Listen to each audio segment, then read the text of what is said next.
Welcome to Running Shoes Guru. My name is Kristen, and today we are going to take a look at the Cloudace from On.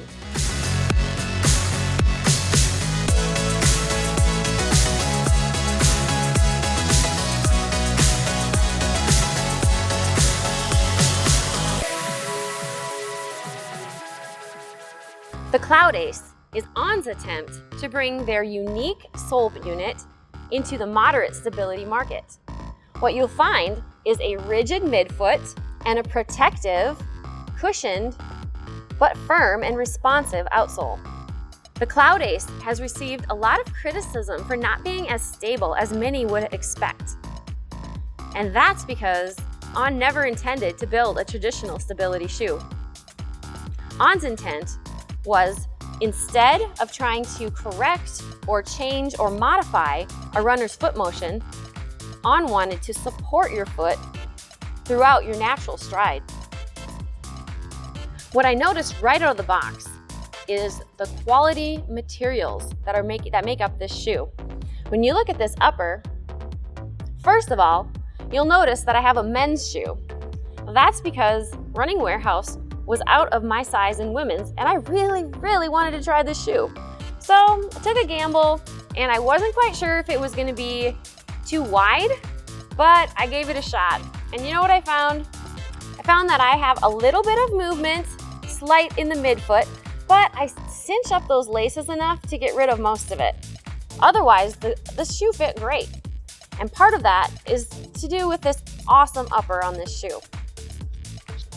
Starting in the heel, Cloudace has a very firm heel counter. As you go up, you notice the cloud pods surrounding the entire ankle opening. These really lock your foot in to prevent excess motion.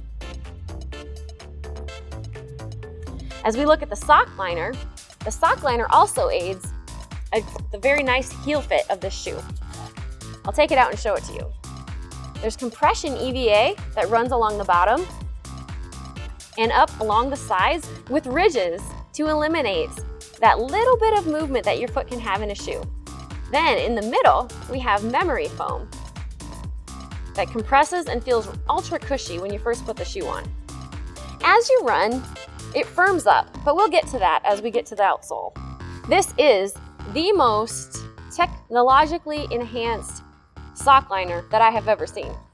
Now, as we move forward in the shoe, looking at this upper, we've got stability panels, support panels here on the sides of both of the shoes.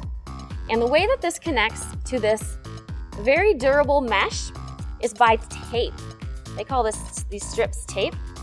And the way that we prevent a seam rubbing against your foot on the inside of the shoe is that there are swaths of fabric running on both sides of the tongue that connect down below the sock liner. This material comes, I'll find it here, runs on both sides right over that to protect your foot and keep the tongue locked in place. The tongue is a very dense material and does a great job protecting your foot from laces. As we move forward, the forefoot is a medium to narrow fit and a medium to shallow toe box, all lined by, again, a very durable quality product along the toe of the foot to keep that upper from rubbing against your toes. As we look at the outsole, you'll see a layer of firm foam running above a speed board. Now this speed board is plastic. You can see it here on the bottom, and it's split to help to prevent the transfer of energy. So as you're running, it helps to prevent putting all of that energy into your toe, so it will minimize your overpronation a bit.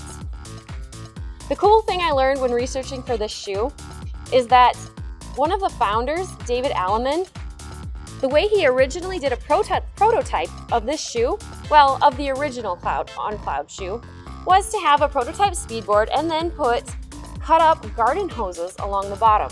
How cool is that? You get a similar feel from the Cloud shoes, but the pods in the back are much more durable than a garden hose. which in the midfoot and heel of Cloudace really helps to protect your foot whether you have a midfoot or a heel strike. As you come forward in the shoe, and you can see in these midfoot and heel pods, they're lined with foam to help cushion it and give it more strength. Those are pretty hard to compress because they are taking our body weight times, oh, I can't remember what my coach used to tell me, body weight times 100 over and over, something like that. It takes, don't quote me on that, it takes quite a bit of force every step. As you move forward, there's no longer foam lining these forward pods, and I notice them compress as I run. So as I run, I feel a bit of a bounce back. Just, it's not really a springiness like I would feel in a Nike React foam. That one really is springy. I ran in that shoe today actually, but in this shoe, the word that comes to mind is buoyant. It's almost like you're running on, well, garden hoses. Now as you get to the front pod, it's filled in here with some material, but I'm not sure if it's completely filled in or just covered over, because as you push on it, it does feel, again, like a pod. But what I noticed when running is that it would interrupt the stride a bit when you're running at slower paces. So when you're running slow, which is what the heavy shoe really encourages you to do, you want to use this shoe for more moderate pace to slow runs, unless you can handle a heavy shoe and want to move it into the tempo run range. What I noticed is that running at slower paces made this forefoot pod, this forefront pod, much more noticeable. It interrupted the ride a bit and was not very appealing in that way. But as I picked up the pace, I no longer noticed that, and then we had a smooth ride. So it's kind of a conundrum.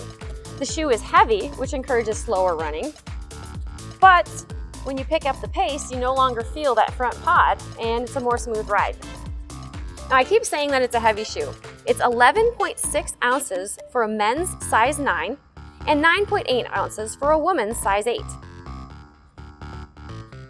So even though I'm running in a men's shoe, looking at the weights for the women's shoe also being a pretty heavy weight, I know it's not just my own impression. Overall, my impression of this shoe, it was pleasant to run in. I had no problems with this outsole as I was running on wet pavement, snowy, icy, slushy mix, which when you run in the Midwest in the United States, you're gonna get that. And you kind of learn how to adjust your stride a bit, but don't get too cocky because that's when you'll go down. Overall, I enjoyed the shoe, but since it's a bit heavy for me, it probably won't be one of my favorites for my regular runs. The awesome look of the shoe, however, means that it's definitely going in my lineup for casual wear. Thanks for watching. Now, if you liked this review, hit like below and please subscribe so you can get more of these awesome reviews from Running Shoes Guru.